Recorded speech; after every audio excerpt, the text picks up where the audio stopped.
Chaque année, il se produit au moins un astéroïde suffisamment grand pour créer un événement de la taille de l'arme nucléaire qui a détruit Hiroshima. Vous vous demandez maintenant si un événement annuel d'une telle ampleur ne devrait pas être spectaculairement évident et largement couvert par les médias? La réponse est non. Il passe généralement inaperçu pour plusieurs raisons, notamment le fait que 71% de la surface de la Terre est constituée d'océans. En outre, environ 85% des terres émergées de la Terre sont soit inhabitées, soit très peu peuplées, soit des montagnes ou des déserts. La plupart de ces explosions d'impact annuelles massives se produisent généralement à des altitudes relativement élevées, entraînant un énorme flash et un coup de tonnerre, mais pas de réels dégâts. C'est pourquoi nous n'en entendons tout simplement pas parler. Cependant, une nouvelle découverte d'un astéroïde tueur de planètes massif se dirigeant vers nous fait beaucoup parler d'elle, parmi les astronomes et les scientifiques de l'espace. Cet astéroïde tueur de planètes n'est pas seulement massif, il se déplace aussi très rapidement et se rapproche de notre planète bien-aimée, plus que nous le souhaiterions.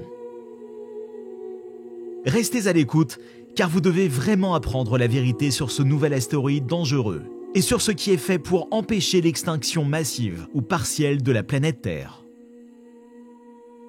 Commençons par dissiper quelques mythes et absurdités tout en clarifiant certains faits et chiffres. Le bombardement intensif de la planète Terre par des astéroïdes a contribué à la formation de la croûte terrestre évoluée précoce qui a ensuite donné naissance aux continents. En astrobiologie, on pense généralement que les astéroïdes ont été responsables de la livraison de molécules organiques intactes et de substances volatiles au début de la Terre. Nous parlons des ingrédients qui ont conduit à l'émergence de la vie qui a évolué jusqu'au stade actuel. On pense même que les astéroïdes, dont on a découvert qu'ils étaient très riches en eau, ont en fait apporté de l'eau à la Terre, il y a des milliards d'années. Vous pourriez donc penser que les astéroïdes sont des monstres spatiaux maléfiques qui détruisent la vie, mais c'est le contraire qui est vrai. Ils sont probablement la principale raison pour laquelle la Terre n'est pas juste une autre planète morte sans atmosphère, sans eau et sans ingrédients qui donnent la vie. Vous pourriez également penser que les gros astéroïdes assez destructeurs frappent la Terre assez rarement. Mais une fois encore, c'est le contraire qui est vrai. Les astéroïdes plus grands d'un diamètre de 5 km frappent la Terre une fois tous les 20 millions d'années ou moins. Un tel impact entraînerait un hiver très long et une baisse importante de la température de la Terre, ce qui pourrait conduire à une extinction massive limitée et à la mort de 2/3 des humains, voire plus. Tout dépend de notre capacité à utiliser la technologie pour survivre. Mais si un astéroïde de 10 km frappait la Terre, que se passerait-il? Une extinction massive quasi totale se produirait. Un tel événement se produit une fois tous les 100 millions d'années. Ce qui n'est pas un nombre fixe, car nous savons avec certitude que l'extinction du Crétacé paléogène a eu lieu il y a environ 66 millions d'années. Des astéroïdes plus petits, d'un diamètre compris entre 20 et 140 mètres, capables d'anéantir une ville de la taille de New York, se produisent environ une fois par siècle. Les explosions seraient 30 fois supérieures à l'impact de la bombe d'Hiroshima. En 2013, le météore de Tcheliabinsk, dont le diamètre était estimé à environ 20 mètres, a provoqué une explosion d'environ 500 kilotonnes, soit 30 Hiroshima. Par chance, il a atterri dans une région reculée de la Russie, qui est le plus grand pays du monde, avec beaucoup d'espace vide et infini. Si cet astéroïde avait atterri sur une ville, elle aurait été rayée de la surface de la Terre en quelques secondes. La taille et la vitesse d'un astéroïde ont un effet important sur son niveau de destructivité. Plus un astéroïde est grand et rapide, plus l'impact est destructeur, ce qui entraîne de puissantes ondes de choc, des radiations thermiques, des tremblements de terre et des tsunamis. L'impact d'un gros astéroïde de quelques centaines de mètres de diamètre peut provoquer un dépôt de débris à grande échelle dans les minutes qui suivent l'impact, à des milliers de kilomètres du point zéro. En bref, les astéroïdes peuvent faire émerger et évoluer la vie sur une planète pendant des millions d'années, mais ils peuvent aussi l'emporter en quelques minutes. Ils aiment jouer les dieux, et ils constituent une menace sérieuse pour l'humanité. Cela conduit à la question importante. Devons-nous nous inquiéter et pourquoi? La réponse est oui. Et la raison est que les astronomes ont récemment découvert non pas un, mais 3 astéroïdes qui s'étaient cachés, sans être vus dans l'éclat du Soleil.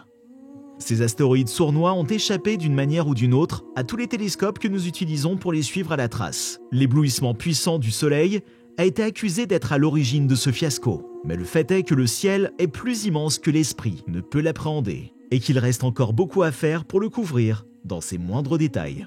De plus, il y a des millions d'astéroïdes dans notre système solaire. Certains se trouvent assez loin dans notre ceinture. De plus, il y a des millions d'astéroïdes dans notre système solaire. Certains se trouvent assez loin, dans la ceinture de Kuiper, et d'autres se cachent ici et là, presque comme s'ils essayaient d'éviter d'être détectés. Les 3 roches massives n'auraient pas fait l'objet d'une grande attention si elles avaient été suffisamment éloignées de la Terre, mais elles sont toutes 3 des objets géocroiseurs, NEO. Cela signifie que leur orbite se situe à environ 120 millions de kilomètres du Soleil, alors que la planète Terre se trouve à environ 148 millions de kilomètres du Soleil. L'inquiétude actuelle est dirigée vers l'un d'entre eux, appelé 2022 AP7, car il est large d'1 kilomètre et peut donc être considéré comme un tueur de planètes. Il est également prévu que son orbite croise un jour la route de la Terre, au cours des 1000 prochaines années. C'est un fait terrifiant, car nous ne savions pas que ces astéroïdes et AP7 en particulier existaient il y a quelques mois à peine. Et donc, d'autres pourraient se diriger vers nous et frapper notre planète plus tôt que nous le pensions. Il faut garder à l'esprit que si un astéroïde d'1 kilomètre ou plus large se dirige vers nous et risque de frapper la Terre dans les prochaines décennies, et que la NASA et d'autres agences spatiales le savent déjà, elles ne nous en informeront pas, et la dissimulation sera massive. Pourquoi ? Parce qu'avec nos technologies actuelles, il n'y a pratiquement rien que nous puissions faire. Nous ne possédons tout simplement pas d'armes spatiales suffisamment puissantes pour la briser en milliers de petits morceaux, ou la détourner de nous. Si AP7 changeait de direction et frappait la Terre dans un avenir prévisible, cela provoquerait simplement une extinction massive et les survivants seraient coincés dans des bunkers souterrains profonds pendant plusieurs décennies, ce qui est tout à fait impossible avec nos technologies et nos capacités. Ils mourraient probablement. Quant aux rares personnes qui parviendront à survivre à la surface, elles souffriront énormément et les rares survivants se retrouveront dans un nouvel âge de pierre. Croyez-le ou non, à ce jour, les astronomes ont trouvé 30 000 astéroïdes géocroiseurs. Et 1500 de ces astéroïdes ont une probabilité faible, mais réelle de frapper la Terre dans les 100 prochaines années. Ce qui est vraiment décevant, c'est que les gouvernements du monde entier n'ont pas investi suffisamment pour détecter et suivre les dangers réels, actuels et évidents de l'espace qui peuvent renvoyer l'humanité à l'âge de pierre. En fait, un astéroïde de 20 à 140 mètres peut si facilement se faufiler dans notre atmosphère et frapper une ville, l'effaçant de l'existence, et les gouvernements du monde entier appelleraient cela une attaque nucléaire, même si les scientifiques crieraient haut et fort qu'il s'agissait d'un astéroïde. Pourquoi ? Parce que c'est comme ça que la politique et les politiciens fonctionnent. Un tel événement pourrait conduire à une guerre nucléaire mondiale. Et lorsqu'il sera trop tard, nous découvrirons la vérité. Si vous pensez qu'il s'agit d'un scénario tiré par les cheveux, alors imaginez ceci. Nous avons détecté que 25 astéroïdes dans l'orbite de la Terre. Mais les astronomes sont certains qu'il y en a beaucoup plus. Blâmer les astronomes pour cet échec serait boiteux et injustifié. Ils sont tout simplement sous-financés. De plus, la tâche est assez difficile avec nos télescopes de découverte actuels.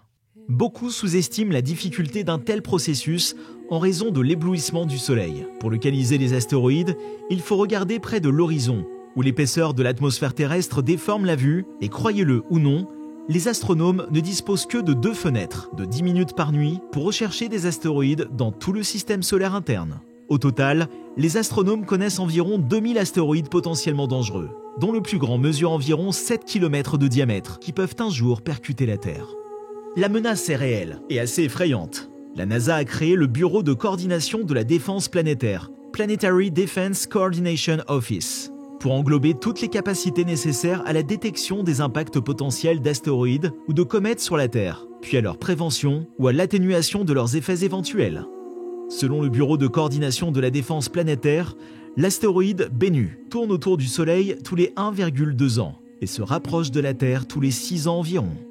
Bennu a un diamètre d'environ 492 mètres et peut donc causer de sérieux dommages à notre civilisation. Bennu est un astéroïde potentiellement dangereux, dont l'orbite devrait l'amener à moins de 8 millions de kilomètres de l'orbite de la Terre, et dont la taille est suffisante pour atteindre la surface de la Terre. La bonne nouvelle est que la NASA a récemment utilisé un nouveau type de sonde appelé DART, qui a percuté un astéroïde relativement grand de 85 mètres de large appelé Dimorphos, à environ 11 millions de kilomètres de la Terre. Par chance, l'expérience a été couronnée de succès. et d'autres expériences similaires sont en cours. Nous pouvons donc être assurés, dans une certaine mesure, que la NASA et les autres agences spatiales collaborent étroitement lorsqu'il s'agit de géocroiseurs et qu'elles peuvent probablement détourner ou même détruire les petits stéroïdes dangereux dont nous avons connaissance. Mais cela nous emmène à nous demander ce qu'il en est des astéroïdes géants effrayants que nous ne connaissons pas, comme AP7, que nous venons de découvrir. Pour plus de vidéos géniales, abonnez-vous, partagez, commentez si vous aimez.